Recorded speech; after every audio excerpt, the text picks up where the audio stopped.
ప్రతినిత్యం యోగా సాధన చేసినట్లయితే వ్యక్తి సంపూర్ణ ఆరోగ్యవంతునిగా జీవించవచ్చని కరీంనగర్ ఆర్జీఓ కె మహేశ్వరరావు అన్నారు. నేడు అంతర్జాతీయ యోగా దినోత్సవాన్ని పురస్కరించుకుని డాక్టర్ బిఆర్ అంబేద్కర్ స్టేడియంలో పతంజలి యోగా సమితి, భారత్ స్వాభియాన్, ఆయుష్ డిపార్ట్మెంట్, నెహ్రూ యువ కేంద్ర సంయుక్త ఆధ్వర్యంలో ఏర్పాటు చేసిన యోగా దినోత్సవాన్ని ఆయన జ్యోతి ప్రజ్వలన చేసి ప్రారంభించారు. సందర్భంగా ఆయన మాట్లాడుతూ నిజ జీవితంలో మనిషి ఎన్నో ఒత్తిళ్లకు గురవుతున్నారని, దాంతో మానసిక, శారీరక సమస్యలతో రోగమయం అవుతున్నారని పేర్కొన్నారు. కరీంనగర్ ఏసీపీ నరేంద్ర మాట్లాడుతూ యోగా మనిషిని ఒక వజ్రంగా తయారు చేసి తన వృత్తిలో నైపుణ్యం తీసుకొస్తుందని పేర్కొన్నారు.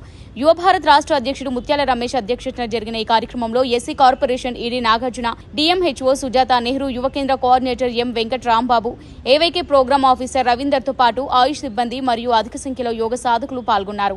సందర్భంగా బ్రైటర్ మైండ్ వెంకట్ నిర్వహించిన కార్యక్రమం యోగా విన్యాసాలు పలువురిని ఆకర్షించాయి.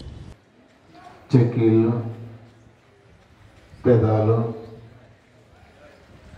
ముక్కు, చెంపలు, కన్నులు, నుదిటి భాగం మొత్తం ఆ యొక్క దివ్యశక్తి ప్రసరణతో